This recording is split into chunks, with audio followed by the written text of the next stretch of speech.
बरदरान मिल्लत इस्लामी अस्सलामु अलैकुम व रहमतुल्लाहि व बरकातुहू। अल्हम्दुलिल्लाह अल्हम्दुलिल्लाहिल हन्नानिल मन्नान अल्लज़ी ख़लक़ल इंसान व अल्लमहुल बयान वस्सलातु वस्सलामु अला रसूलिही सय्यिदिल इंसी वल जान व अला आलिही व अस्हाबिही ज़विल खैरि वल इहसान अम्मा बअद। फ़अऊज़ु बिल्लाहि मिनश शैतानिर रजीम बिस्मिल्लाहिर रहमानिर रहीम। यसअलूनका अनिर रूह क़ुलिर रूह मिन अम्रि रब्बी सदक़ल्लाहु मौलानल अज़ीम। बारगाह रिसालत में आप सल्लल्लाहु तआला अलैहि वसल्लम में दुरूद पाक का हदिया पेश करें। अल्लाहुम्मा सल्लि अला सय्यिदिना मुहम्मदिन मअदनिल जूदि वल करम व आलिही व अस्हाबिहिल किराम व इब्निहिल करीम व बारिक व सल्लिम सलातन दाइमतन सरमदन अबदा। अल्लाह अज़्ज़ा व जल ने इंसान को पैदा किया है तो जिस्म और रूह दो ऐसी चीज़ों के साथ रखा है कि दोनों का एक दूसरे के लिए होना लाजिम है। रूह के बग़ैर जिस्म का भी कोई काम नहीं, और रूह है, जिस्म नहीं है तो उस रूह को भी कोई काम नहीं। रूह और जिस्म दोनों लाजिम मलजूम है, और जब तक इन दोनों का रिश्ता है जिंदगी है, और जहां इन दोनों का रिश्ता टूटा तो उसको मुर्दा कहा जाता है। रूह और जिस्म का ताल्लुक ख़त्म होती ही जिंदगी बदल जाती है। अब मसला ये है, रूह और जिस्म में अफजल कौन है, कौन ज़्यादा आला है? तो अब ये देखा जाता है। क्या आप ये समझते होंगे कि सिर्फ रूह है और जिस्म नहीं है, तो क्या मतलब है रूह का? लेकिन रूह और जिस्म का जब कंपैरिजन होगा तो रूह उसमें बहुत बुलंदो बाला है। उसकी वजह यह है कि रूह के निकल जाने के बाद जिस्म ज़्यादा देर तक नहीं सलामत रह सकता। चंद घंटे, चंद दिनों के बाद इसके अंदर सड़न पैदा होगी और ये सड़ गल जाएगा। रूह के निकलने के बाद जिस्मों की कोई औकात नहीं रह जाती। जिस्म सब मट्टी में मिल जाते हैं, गल जाते हैं। नबियों के और शहीदों के जिस्मों को छोड़कर बात कर रहा हूं आम तौर पर। लेकिन रूह क्या चीज है? अल्लाह तबारक व तआला फरमाता है कुरान पाक में, महबूब आपसे ये रूह के बारे में पूछते हैं, ये क्या है? आप फरमा दें, रूह अल्लाह के हुक्म का नाम है। रूह अल्लाह का हुक्म है। तो रूह जिसके अंदर मौजूद है उसके सारी चीजें एक्टिव हैं, सब चीजें हरकत कर रही हैं। हत्ता कि आप सुनने की जो ताकत रखते हैं इसलिए कि रूह आपके जिस्म के अंदर है, और मैं बोल रहा हूं ये ताकत है इसलिए कि रूह अभी मौजूद है। हाथ उठ रहा है, पैर चल रहे हैं, जुबान मज़ा चख रही है, आंखें झपक रही हैं, ये सारी हरकतें रूह के होने की वजह से हैं। रूह का ताल्लुक ख़त्म हो जाए तो जिस्म ये सारे हरकतें नहीं कर सकता। अब मैं आपको बता रहा हूं, थोड़ी सी चीज़ें आप तवज्जो ले लें। रूह जब हमारे जिस्म के अंदर है तो हम क्या क्या कर सकते हैं, और रूह निकल जाने के बाद क्या नहीं कर सकते, ये दिमाग में रखिए आप। एक मुर्दा ना हाथ उठा सकता है, ना पैर उठा सकता है, ना आंख खोल सकता है, ना जुबान से चख सकता है, कुछ नहीं कर सकता। लेकिन रूह होने के वक्त आप भी और हम भी क्या क्या कर सकते हैं? हम अपना हाथ भी उठा सकते हैं, पैर से जहां तक चाहे चल सकते हैं, बोल सकते हैं, सुन सकते हैं, देख सकते हैं, सब है। रूह होने के वक्त इतना सब जो कर सकते हैं, ये इतना ही नहीं, बल्कि मैं आपको बता देता हूं, उस रूह की अगर कोई तरबियत करता है तो ये रूह उसको इतनी ताकत अता करती, इतनी कि वो जो सामने हरकतें हो रही हाथ पैर हिलाने की, ये बढ़ते बढ़ते बढ़ते इतनी हो जाती है कि इसके लिमिटेशन ही नहीं है। रूह उसको इतनी ताकत पहुंचाती है कि आज रूह मेरे अंदर है, मैं सामने की दीवार तक देख रहा हूं, और रूह ताकतवर हो जाए तो हो सकता है वो मशरिक में बैठकर मगरिब के हालात को देख रहा हो, वो शुमाल में बैठ करके जुनूब के हालात देख सकता है। रूह की ताकत जब बढ़ जाती है तो हो सकता है आज मेरा हाथ जितना लंबा है वहां तक की चीज छू सकता हूं, पकड़ सकता हूं, लेकिन रूह की ताकत जब बढ़ जाती है तो बैठे बैठे मदीने तैयबा से मुल्के शाम में भी किसी की मदद कर सकता है। अब मैं आता हूं उसी गुफ्तगू पर। तो फिर मेरे अजीजों, रूह की तरबियत के लिए क्या करना चाहिए? पूरे दुनिया भर के आप दूसरे मज़ाहिब में भी देखेंगे, रिलीजियंस, वो लोग भी तपस्या कर रहे हैं, आत्मा की शक्ति हासिल कर रहे हैं। अल्फाज अलग है, और वो पावर ऑफ सोल कहते हैं क्रिश्चियन लोग, हिंदू लोग आत्मा की शक्ति कहते हैं। उसके लिए वो दुनिया को तर्क कर रहे हैं, कुछ कलमात के जाप कर रहे हैं, किसी न किसी तरह से वो अपनी रूह को बढ़ाने की कोशिश कर रहे हैं। तो सब अदियान में ये कोई एक कॉन्सेप्ट पाया जाता है। मैं आपको बताता हूं, असली रूह की ताकत वो है, रूह ने अगर अपने रब को पहचान लिया तो ये सबसे बड़ी ताकतवर है। और रूह जिस वक्त अल्लाह रब्बुल इज्जत को, अपने खालिक को पहचान लेती है, तो वो रब तबारक व तआला की कुर्ब पाने का जो उसका मकाम है वो विलायत का मकाम है, और वहीं से उसकी ताकत का इजाफा हो जाता है। हमें इस रूह की तरबियत कैसी करनी है, रूह की तरबियत कैसी हो? देखें, आपको एक सिंपल सी बात बता रहा हूं, जिस्म को सुबह नाश्ता ना करो, दोपहर का खाना ना खाओ, तो शाम तक आप हिलने लग जाएंगे।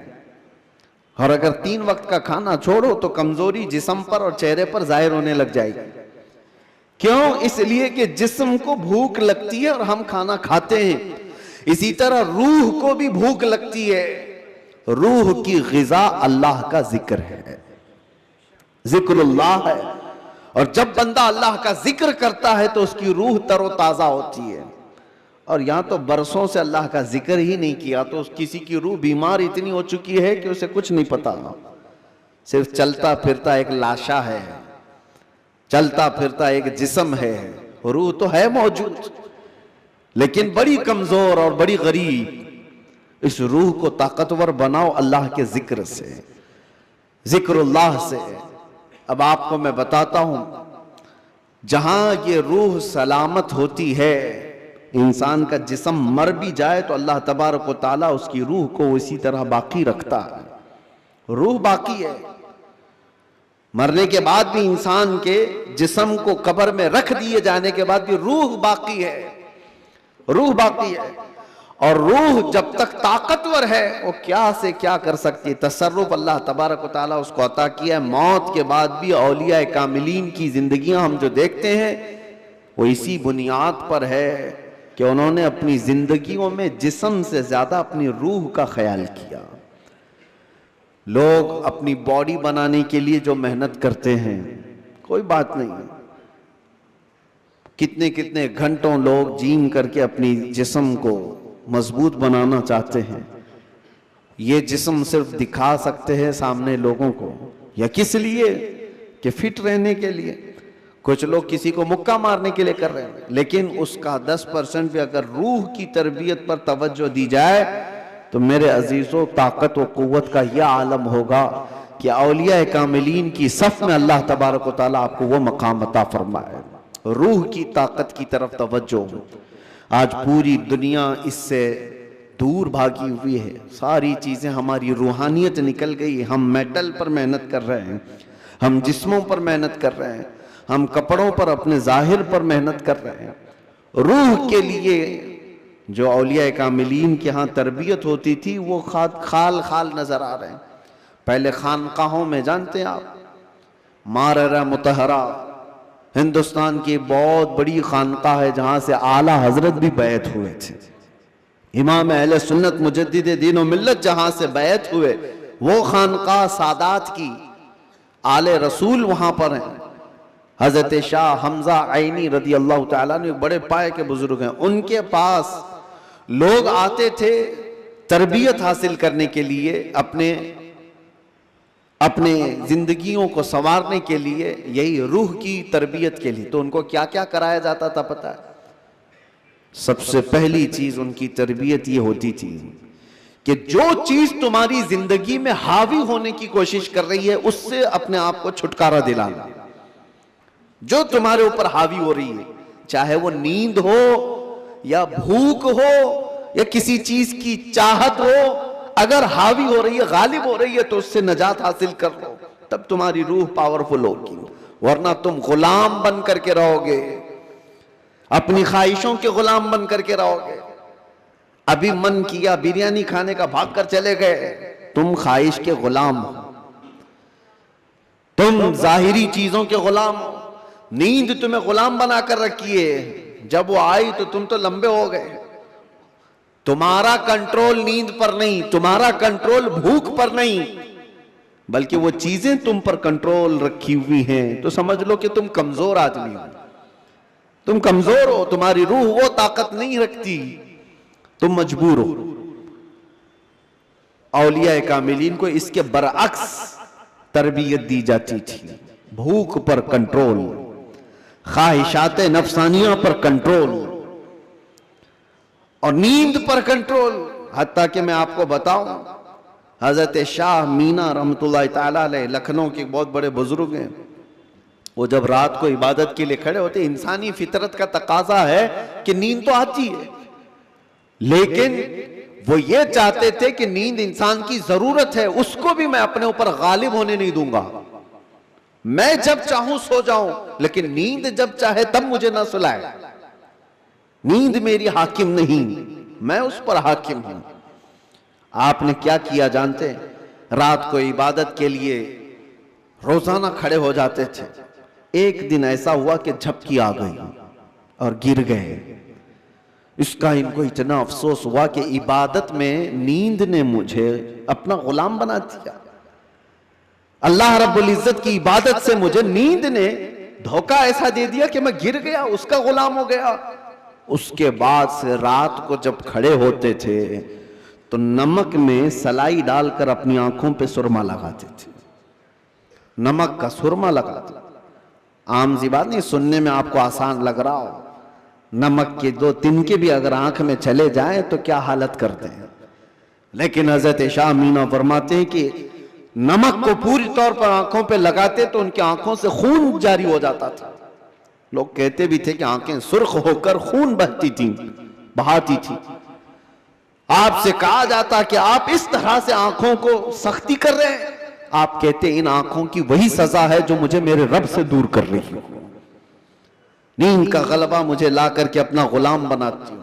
ख्वाहिशात के लिए भी उन्होंने ऐसा ही किया है। अपने ख्वाहिशात पर कंट्रोल जब तक आदमी नहीं करता, उसकी रूह ताकतवर नहीं है, उसकी रूह कोई ताकत नहीं रखती, वो कमजोर आदमी है।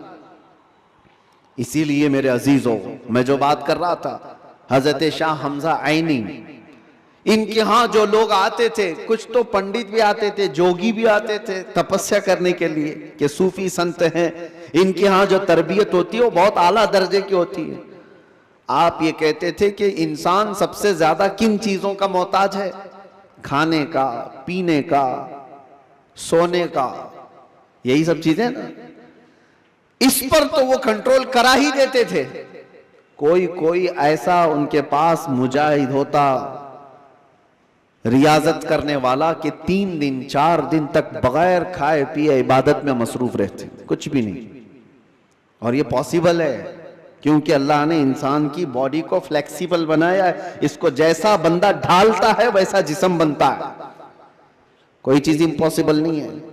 बुजुर्गों ने ये तरबियत किया। अब एक मकाम ऐसा आया कि खाने पीने की बात तो छोड़ो, ये जो मोहताजी है, जो भूख लगती है, इससे तो उन्होंने किनारा कर लिया। एक शागिर्द ने उनसे कहा कि हुजूर, खाने से तो हम मोहताज नहीं है, जब हम चाहेंगे खा लेंगे, भूख हमको गुलाम नहीं बना रही याद, प्यास भी हमको गुलाम नहीं बना सकती, लेकिन ये जो सांस लेते हैं इसके तो हम मोहताज हैं। सांसों के बगैर तो रह नहीं सकते। आपने फरमाया मैं वो भी तरबियत तुम्हें करा दूंगा, उसकी भी तरबियत करा दूं। तो हबसे नफ्स औलिया कामिलीन के यहां, मैं तसव्वुफ की बात कर रहा हूं, एक तरबियत ये भी है उनके यहां हबसे नफ्स। हबसे नफ्स या हबसे दम जिसको कहा जाता है, क्या है? उनको सांस रोकने की तरबियत दी जाती थी। सांस रोक लो अपनी, आप अपनी नाक और मुंह बंद करके देखो कितनी देर रोक सकते हो, शायद 1 मिनट, क्योंकि आदत नहीं है। 1 मिनट से ज्यादा अपने नाक और मुंह को पकड़ नहीं सकते। लेकिन तरबियत के बाद माररा मुतहरा की तारीख में है, हजरत शाह हमजा आईनी की बारगाह में जो तरबियत पाते थे, उनको सांस रोकने की जो तरबियत दी जाती थी, फजर के बाद वो सांस को रोकते थे तो जोहर तक लेकर जाते थे, जोहर तक। लोगों को ऐसा लग रहा होगा कि उड़ती हुई बातें हैं, नहीं मेरे अजीजों, जब बंदा अपने जिस्म को ढालता है किसी चीज में तो अल्लाह तबारक व तआला हर चीज उसके लिए मुमकिन बना देता। और हमने दुनिया में अपने जिस्मों को आजाद कर रखा है, सारी दुनिया इस जिस्म पर राज करती है, ख्वाहिशात हम पर हुक्म करते हैं, हम इन पर कंट्रोल नहीं पा रहे। आज जरूरत इसी बात की है कि हम जिन चीजों के एडिक्ट होते जा रहे हैं उन चीजों को अपनी जिंदगी से दूर करते जाएं। कोई ख्वाहिशात ऐसी हैं जो मेरे ऊपर हावी हो रही हों, उन ख्वाहिशात से अपने दामन को छुड़ाने की कोशिश करें। और यही तरबियत बारगाह है मुस्तफ़ा सल्लल्लाहु अलैहि वसल्लम की थी। एक बात मैं आपको बताता हूं, मजबूरी के आलम में भी औलिया कामिलीन ने अपने आप को दुनिया के हवाले नहीं किया, दुनिया के हवाले नहीं किया, वो बचने की हर मुमकिन कोशिश करते रहे। एक बुजुर्ग के मुतालिक हमने पढ़ा है, हजरत मुश्की रहमतुल्लाह अलैह, इराक के एक बुजुर्ग, लेकिन वो जवान शख्स, मुश्की गालिबन अब्दुल्लाह कुछ नाम था, बहुत खूबसूरत, देखने में बिल्कुल हैंडसम नौजवान, एक कपड़े की दुकान पर काम करते थे। शहर की एक अमीर औरत कपड़ा खरीदने आई और वो अय्याश औरत थी, उसने लड़के को देखा, नौजवान को, उस पर फरेफ्ता हो गई। बहाने से कपड़े की बहुत बड़ी थान खरीदा और उसके बाद उस नौजवान से कहा क्या तुम मेरे महल तक पहुंचाओगे, मैं उसकी उजरत दूंगी। भोला भाला नौजवान कपड़े उठा लिया और चल पड़ा। उस खातून के घर जब पहुंचे तो उसने कपड़े की वो थान अंदर रखवाई और कमरे में उसे बुलाकर दरवाजे बंद कर दिए और उसके बाद उस नौजवान से कहा कि तू अब आजाद नहीं है, तू मेरे पास कैद है, मैं तुझे यहां पर इस बहाने से ले आई हूं, तुझे जो चाहिए वो मैं दे दूंगी, माल दौलत जो भी है, लेकिन मेरी ख्वाहिशात पूरी कर दे। वो कांपने लग गए। अल्लाह का खौफ, अल्लाह का डर, जिसकी रूह मजबूत और ताकतवर होती है, हर मुसीबत से उसको किसी न किसी तरह बचा लेती है, अल्लाह का फजल होता है। उस नौजवान ने कहा यह हरगिज मैं नहीं कर सकता, मैं नहीं कर सकता। उस खातून ने कहा तो फिर तुम यहां से बच के भी नहीं जा सकते, किसी हालत में तुम बच के भी नहीं जा सकते और ना किसी को पता है कि तुम यहां अंदर हो। कल को मैं ये इल्जाम भी लगा सकती हूं कि तुमने मेरी इज्जत को तार तार किया है और तुम्हें मैं फांसी की सजा भी दिला सकती हूं। उस नौजवान की मजबूरी देखें कि खातून ने ऐसे उसके ऊपर हावी होने की कोशिश की कि किसी भी तरह से उसको गुनाह की सरजमीन पर धकेलते। लेकिन ये नौजवान है, अचानक न जाने दिलो दिमाग में क्या ख्याल आया, कहा कि ठीक है मुझे इस्तिंजा करना है, तहारत, टॉयलेट जाना है। उसने कहा यहीं अंदर ही है, अंदर तुम फारिग हो जाओ। तो वो तहारत खाने में गया, नौजवान कुछ नहीं देखा, वहां की गलाजत उठा करके अपने चेहरे पर, अपने जिस्म पर सब लगा लिया और बाहर आया उस खातून के पास। उस औरत ने देखा कि बदबू और ये गलाजत ये जिस्म पर, वो चीख मारकर दरवाजे खोलती है कि कोई पागल आया, इसको घर से निकालो, जल्दी यहां से निकालो इसको। तो सारे लोगों ने पकड़ करके इनको निकाल दिया। एक पागल नौजवान घर के अंदर कैसे घुस आया। इनको इसकी नहीं पड़ी थी कि मुझे लोग पागल कहें, लोग मेरी बदबू को देखें, लोग मुझे गलाजत मला हुआ शख्स कहें, कुछ फिक्र नहीं थी। वो नौजवान वहां से निकला और रास्ते में एक कुएं में जाकर उसने गुस्ल किया। रिवायत में मौजूद है उसके बाद से हर दिन उनके जिस्म से मुश्क की खुशबू आती थी। अल्लाह तबारक व तआला के लिए जब बंदा अपने जिस्म को बचा लेता है तो रब तबारक व तआला उसको हमेशा के लिए महफूज कर देता है या खुशबूदार कर देता है। यह बात मैं इसलिए अर्ज कर रहा हूं कि जिन लोगों ने ख्वाहिशात पर कंट्रोल पा लिया वो थोड़ी देर की तकलीफ तो हो सकती है, लेकिन हमेशा के लिए अल्लाह अज़्ज़ा वजल ऐसी इज्जत बख्शता है कि आप उसको गुमान भी नहीं कर सकते, गुमान भी नहीं कर सकते। आज हमारे रूहों की तरबियत की जरूरत है, जिस्म से ज्यादा रूह की तरबियत करो। और जिसकी रूह खलीज हो गई है उस रूह का लोगों के दरमियान रहना एक मुर्दे की तरह है, मुर्दे की तरह है। इसीलिए मैंने देखा है तारीख में, आपको पता है हजरत साबिर कलियरी रहमतुल्लाह ताला अलैह के मुतालिक आपने सुना होगा कि आपसे आपके मुरीद ने पूछा था कि फना और बका क्या चीज है, तो आपने फरमाया था कि मैं तुमको बाद में बताऊंगा। फना और बका, फना का मतलब खत्म हो गया, बका का मतलब बाकी रहने वाला। तो आपका इंतकाल हुआ, आपका गुस्ल कफन सब करके जनाजे के लिए रखा गया, तो कौन आगे बढ़े नमाज पढ़ाने के लिए? सफ़ें लगी हुई थी, हजारों की तादाद में लोग मौजूद थे। एक घोड़सवार आए, चेहरे पर कपड़ा पड़ा था, सीधे वो इमामत के आगे बढ़ गए, नमाज पढ़ा लिया। सारे लोग उनके पीछे नमाज भी पढ़ ली, किसी ने पूछा नहीं। और वो आए हुए बुजुर्ग नमाज जनाजा पढ़ाकर निकल रहे थे, तो उनके वो मुरीद खास जो साबिर कलेरी के थे, उन्होंने उनको पकड़ा और पूछा आप कौन है? हमारे पीरो मुर्शिद की नमाज जनाजा पढ़ाने वाले आप कौन है? अचानक आए और पढ़ाकर जा रहे हैं। कपड़ा उन्होंने चेहरे से हटाया तो वो साबिर कलियरी ही थे, साबिर अलाउद्दीन कलियरी। हो सकता है आज के मॉडर्न जमाने में लोग इसको कहानी से ताबीर दें।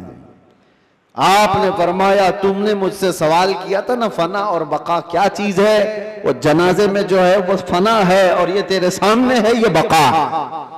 जिसने रूह की तरबियत की अपनी जिंदगी में, अल्लाह ताला मौत के बाद भी उसे तसर्रुफ अता करता है, उसे तसर्रुफ अता करता है। सही रिवायात में मौजूद है कि जिसने अपनी रूह को अल्लाह और उसके रसूल के हवाले किया, अल्लाह उसकी जिस्म की भी हिफाजत करता है, सिर्फ रूह की नहीं जिस्म की भी। शुहदाए उहद के बारे में देखें, शुहदाए बद्र के बारे में, कि उनके जिस्म भी नहीं सड़े गले, कब्रों में बरसों तक इसी तरह से रहे। 1935 में इराक में बगदाद के दरिया दजला के किनारे दो सहाबा की कब्रें थी, हजरत हुज़ैफा बिन यमान, हजरत अब्दुल्ला बिन जाबिर। उनकी कब्रों में पानी भर गया था तो कब्रें खोली गई थी। 1935 की बात कर रहा हूं। तकरीबन 1300 साल के बाद उनकी कब्रें खोली गई तो दोनों सहाबी जिस्मों के साथ सही सलामत आराम कर रहे थे। अखबार की कटिंग भी आज भी लगी हुई है, इराक में मौजूद है। 1935 बहुत दूर की बात नहीं कर रहा हूं, 100 साल नहीं गुजरे, अभी 90 साल पहले की बात। उनके जनाजे वहां से उठाए गए और बगदाद से 35 किलोमीटर दूर ले जाकर हजरत सलमान फारसी की कब्र के बगल में उन दोनों को दफन किया गया। ये तारीख मौजूद है। वो सहाबा जिनकी कब्रों में उनके जिस्म 1300 साल तक बाकी हैं। कहना यह है जिसने अपनी रूह को अल्लाह के हवाले कर दिया, अल्लाह उसके जिस्म की भी हिफाजत करता है। और जो सिर्फ जिस्मानी ख्वाहिशात के लिए जी रहा है उसके जिस्म का हाल तो यह है, इधर रूह निकली उधर जिस्म में बदबू शुरू हो गई, इधर रूह निकली जिस्म फलना फूलना शुरू कर दिया। अजीजा ने गिरामे वकार, हमारे इन जिस्मों की औकात कितनी है मैं आपको बताता हूं। गुफ्तगू को समेटते हुए सिर्फ इतनी बात अर्ज करूं, कहा गया है कि कब्र में हमारी तख्तियां बंद करके जब लोग चले जाते हैं कब्र की मिट्टी में, आपको अंदाजा है, आप मुंबई के कब्रस्तानों को देखते हैं और बहुत जल्दी यहाँ कब्रें खोली भी जाती हैं, लेकिन जहां नहीं खोली जाती वहां के लिए भी मैं बता रहा हूं, दफन करके चले जाने के बाद एक दिन के अंदर, सिर्फ एक दिन, 24 घंटे जब गुजर जाते हैं तो पेट में का और दिमाग में का पूरा पानी पीप के जरिए से या किसी तरह से उसके नाक और मुंह से बाहर निकल जाता है, उसके कानों से सब निकल जाता है। और उसके बाद दिन जैसे जैसे गुजरते जाते हैं, अगर कब्र के हशरात यानी कीड़े मकोड़े उसके जिस्म को खाने लग गए तो बहुत जल्दी वो गलना शुरू कर देता है। 3 दिन के अंदर पेट फट जाता है और पेट के फट जाने के बाद जो ताफुन निकलता है उसकी चीजें सब उसकी बाहर हो जाती हैं। और उसके बाद 9 दिन गुजर जाते हैं या 10 दिन गुजर जाते हैं तो जिस्म की सारी चमड़ी पक जाती है, पूरी चमड़ी, चाहे उसको जितनी भी हिफाजत से रखा जाए, रूह ने साथ छोड़ दिया है तो अब जिस्म तरतीबवार एक एक चीजें इसकी खत्म होती चली जाती हैं। इसके नाक से, इसके कान से, इसके मुंह से गूदा बाहर निकल आया, पेट फट गया, अब चमड़ी गलने लग गई। फिर उसके 40 दिन गुजरने वाले होते हैं कि हड्डियां सब बाहर निकलने लग जाती हैं, दिखती हैं, हड्डियों का इजहार हो जाता है, चेहरा किसी हद तक रखा जाता है। कहा गया कि महीना गुजर जाता है तो कि उसकी आंखों की पुतलियां भी बाहर निकल जाती हैं।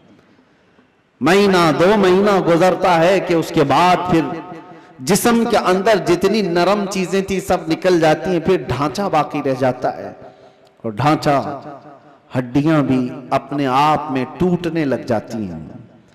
उसके पैरों की हड्डियां उसके कमर से अलग हो जाती हैं, उसके घुटने से उसके रान की हड्डियां अलग, उसके बाजुओं की हड्डियां अलग। इसीलिए 6 महीने साल भर के बाद जब आप कब्र को दोबारा खोद रहे होते हैं तो पूरा ढांचा किसी को नहीं मिलता, किसी की घुटने की हड्डी, किसी के सर की खोपड़ी और किसी के पैर की हड्डी, यही सब चीजें मिलती हैं। जिस्म सब छोड़ चुका होता है। ये वही जिस्म है जिसको हम घंटों आईने के सामने सजा रहे होते हैं। ये वही जिस्म है जिसके ऊपर हम अपनी मेहनत खर्च कर रहे हैं, चाहे वो जिम में जाकर। मैं नहीं कहता कि फिट नहीं रहना चाहिए, फिट रहना चाहिए, लेकिन ये नहीं है कि कुल मेहनत हम अपने जिस्म पर लगाए और रूह का ख्याल भी नहीं किया, कभी रूह का ख्याल ही नहीं किया तो ये जिस्म जिस वक्त साथ छोड़ देता है तो मेरे अजीजों बहुत बुरा हशर हो जाता है। मौला अली करमल्लाहु वजहुल करीम एक बार कब्रस्तान तशरीफ ले गए, कब्रों को सलाम किया, सलाम अलैकुम या अहलल कबूर। और उसके बाद वो मौलाए कायनात हैं, कब्र वालों से यूं कहते हैं, कैफ अहवालुकुम या अहलल कबूर, ऐ कब्रों वाले तुम्हारे हालतें क्या हैं। सईद इब्ने मुसय्यब हजरत अली के साथ थे। हजरत अली रदी अल्लाह तआला अन्हु के शागिर्द, मदीने के मशहूर ताबई सईद इब्ने मुसय्यब कहते हैं, मैं मौला अली को देख रहा था, वो कब्र वालों से पूछ रहे हैं। थोड़ी ही देर के बाद आपकी आंखों से मोटे मोटे आंसुओं के कतरात निकलने लगे और धारो कतार आप रोने लगे। सईद इब्ने मुसय्यब पूछते हैं मौला अली करमल्लाहु वजहुल करीम से कि सरकार आप इनसे बात कर रहे हैं और रो किस बात पर रहे हैं। मौला अली ने फरमाया, मैंने इनसे सिर्फ इतना पूछा कि तुम्हारी हालतें क्या हैं, तो कब्र वालों ने मुझे जवाब दिया, ए अली हमारी क्या हालतें पूछते हो। उस चेहरे को रब तबारक व तआला ने बिच्छुओं की ग़िज़ा बना दिया है जिसको हम सजाया करते थे, उन बालों को जिनमें हम कंघा करते थे पीप निकल आया है, कीड़े खींच रहे हैं। हमारी उन आंखों को आज खीरा कर दिया गया है, इन आंखों को सियाह कर दिया गया है। हमारे वो बाजू जिस पर हमें बड़ा नाज था हम आज हिला भी नहीं पाते और इनको बड़ी मजबूती के साथ तोड़ दिया गया है, खत्म कर दिया गया है। हजरत अली करमल्लाहु वजहुल करीम सईद इब्ने मुसय्यब से कहते हैं, कब्र वालों के ये जवाब सुनकर बताओ क्या मैं मुस्कुरा सकता हूँ, क्या मैं हंस सकता हूँ। तो फिर अल्लाह का खौफ है कि मैं ज़ारो कतार रो पड़ा। मेरे अजीजों, हम सब भी उसी मंजिल के राही हैं, हम भी उसी आखिरी मकान के मुसाफिर हैं जहां हम सबके साथ ये होना है। इसलिए जब तक रब तबारक व तआला ने हमारे जिस्म में रूह बाकी रखा है, इस रूह की तवज्जो करो, इसकी तरबियत करो, वरना वक्त गुजर जाने के बाद कुरान पाक में है कई ऐसे लोग हैं जो कहते हैं रब तआला से, क्या कहते हैं, लौ कुन्ना नुरद्दु, ऐ अल्लाह अगर काश एक बार हमको तू लौटा दे, कुन्ना नअमल, हम बहुत अच्छा अमल करेंगे, अमलन सालिहा, हम नेक बन करके आएंगे। लो नूरतु, हम लौटा दिए जाएं, अगर एक बार हमें दोबारा दुनिया में भेज दे, हम पक्के मोमिन बन करके आएंगे, हम नेक इबादतगार बन करके आएंगे। रब ताला फरमाता है कल्ला, हरगिज नहीं, जो वक्त था वो बीत चुका, अब अमल का वक्त नहीं, अब सिर्फ हिसाब का वक्त है, अब सिर्फ हिसाब का वक्त है। इसीलिए अरबी में एक मकौला मैं पढ़ता था अपने तालिबे इल्मी के जमाने में, मैंने तो अपने सिराने पर उसको लगाया हुआ था, हासिबू कब्ल अन तुहासबू, अपना हिसाब पहले पूरा कर लो, इससे पहले कि तुम्हारा हिसाब लिया जाए। अपना कैलकुलेशन पूरा करेक्ट करके रख लो कि इससे पहले कि तुम्हारा हिसाब लिया जाए। अजीजा निगरानी, आज हमारी जिंदगियां ऐसी हैं, हम इनकम टैक्स के डर से तो अपना हिसाब पूरा सही करने की कोशिश तो करते हैं, सीए को दे दिया, उसको दे दिया, सबसे पूछताछ करके कि कहीं कोई लूप होल्स ना रह जाए ताकि हम पकड़ में ना आए। बैंकों के मामलात सही कर रहे हैं कि कहीं हम ईडी के छापे में ना आ जाए, इनकम टैक्स के छापे में ना आ जाए। ये ज्यादा से ज्यादा तुम्हें क्या कर सकते हैं, इस जिंदगी में ही तो सजा दे सकते हैं, लेकिन इनको छुपा भी सकते हो अपने मामलात। सीए तुम्हें छोटे रास्ते भी बताता है और अलग शॉर्ट रास्ते भी बताता है, लेकिन उस रब्बुल आलमीन की बारगाह में तुम कोई हीला बहाना नहीं कर सकते। यअलमु खाइनतल अयुनि व मा तुख्फी सुदूर, वो तुम्हारी आंखों की खयानत को भी देख रहा है और दिल में छुपे हुए हालात को भी देख रहा है। उसके दरबार में क्या छुपा सकते हो। और जो फरिश्ते तुम्हें कब्र में पूछने आएंगे वो रिश्वत भी नहीं लेते हैं, वो किसी के बारे में सिफारिश को कबूल भी नहीं करते। उनका हाल तो ये है, जितना रब ने उनको हुक्म दिया वो पूरा करके ही रहते हैं। अगर फरिश्ता रिश्वत लेने वाला होता तो कितने तो मालदार पैसे देकर इजराइल अलैहिस्सलाम से जान तो बचा लेते, अपनी रूह निकाले जाने से बचा तो लेते। जहां बंदा डॉक्टरों को पैसे देता है, मलकुल मौत को भी तो दे सकता था, लेकिन पूरी दुनिया को ये मालूम है कि फरिश्ता रिश्वत नहीं लेता, ना ही ये किसी को एक मिनट आगे पीछे होने देता है। जब ये सारे मामला तय हैं और सबको मालूम है, तो आओ मेरे अजीजों उस बारगाह मुस्तफ़ा सल्लल्लाहु अलैहि वसल्लम में, जहां मेरे आका सल्लल्लाहु ताला अलैहि वसल्लम ने इंसानों की तरबियत फरमाई, उनकी रूह की तरबियत फरमाई। वो कौन थे जो सहाबा बने? शराब की जिंदगियां उनकी भी थी, जुए की जिंदगियां उनकी भी थी, बच्चियों को पैदा होते ही गर्दन मरोड़ करके मार देने वाली जिंदगियां उनकी भी थी, माँ और बहनों को बाजारों में नीलाम कर दिया जाता था, अरब की यह जिंदगी थी। लेकिन एक अरब ने आदमी का बोलबाला कर दिया, खाक के जर्रों को हमदोशे सुरैया कर दिया। खुद न थे जो राह पर औरों के हादी बन गए, क्या नजर थी जिसने मुर्दों को मसीहा कर दिया। मेरे आका सल्लल्लाहु ताला अलैहि वसल्लम ने फिर उनको किस मकाम पर पहुंचाया। ये वो अरब के बद्दू लोग थे जिनको दुनिया वहशी कहती थी, मगर मेरे मुस्तफ़ा सल्लल्लाहु अलैहि वसल्लम की तरबियत में आए तो फिर मकाम ये बना असहाबी कन्नुजूम। खुद मेरे आका ने फरमाया मेरे सहाबा सितारों की मानिंद है, जिसकी भी पैरवी करोगे हिदायत पा जाओगे। उनको बुलंद मकाम हुआ था किया कि चांद भी उनको देखे तो रश्क करे। वो मकाम मेरे आका की उस जलोत खाने में, उस खलवत कदे में हुआ है। इसीलिए दुनिया की यूनिवर्सिटियां, दुनिया के स्कूल जिस्म तो बना सकते हैं और मदीने का दरबार तुम्हारी रूह को बनाता है, रूह को बनाता है। बारगाह मुस्तफ़ा सल्लल्लाहु अलैहि वसल्लम में हम अपने आप को सरेंडर करें। और इसीलिए मेरे आका ने फरमाया ला युमिनु अहदुकुम हत्ता यकून हवाहु तबअन लिमा जितु बिही। उस वक्त तक तुम में से कोई भी मोमिन नहीं हो सकता जब तक अपनी ख्वाहिशात को मेरी मर्जी के मुताबिक ना बनाते। जब तक आप अपनी ख्वाहिशात को रसूलुल्लाह की मर्जी के मुताबिक नहीं करते, तब तक तो पक्के मोमिन भी नहीं हैं। इसीलिए आज ये अहद करो कि हमारा जीना मरना हुजूर की मर्जी के मुताबिक होगा। हुजूर पाक की मर्जी के मुताबिक हो तो फिर रूह भी ताकतवर होगी। इसीलिए मेरे मुर्शिद ने कहा जिंदगी ये नहीं किसी की किसी के लिए, जिंदगी है नबी की नबी के लिए। अरे ना समझ मरते हैं जिंदगी के लिए, जीना मरना है सब कुछ नबी के लिए। या रसूल अल्लाह दहन में जुबान तुम्हारे लिए, बदन में है जान तुम्हारे लिए। हम आए यहाँ तुम्हारे लिए और उठे भी वहां तुम्हारे लिए। जब बंदे का ये अकीदा बन जाए तो फिर देखो उसकी जिंदगी में इनकलाब कैसे आता है। रब तबारक व तआला हम सबको हमारे कमजोर जिस्मों से नजात अता कर मजबूत रूहानी ताकत अता फरमाए। मौला करीम हमारी आंखों में नूरे मुस्तफा अता फरमाए, हमारे दिल को वसवसों से महफूज फरमाए, हमारे बाजुओं में कुव्वत हैदरी अता फरमाए। मौला करीम इस पूरी उम्मत को इस्लाह की तौफीक अता फरमाए। रब्बल आलमीन हमारे दरमियान सलाहुद्दीन पैदा फरमा, हमारे दरमियान खालिद इब्ने वलीद के नक्शे कदम पर चलने वाला जवान अता फरमा, सहाबा का सच्चा शहदाई अता फरमा, गौस व ख्वाजा का गुलाम हमारे खानदानों में अता फरमा। रब्बल आलमीन हमारी जुमा को कबूल फरमा, हाजिरीन के सजदों में लज्जतें अता फरमा। व आखिर दावाना अनिल हम्दुलिल्लाहि रब्बिल आलमीन। अस्सलामु अलैकुम।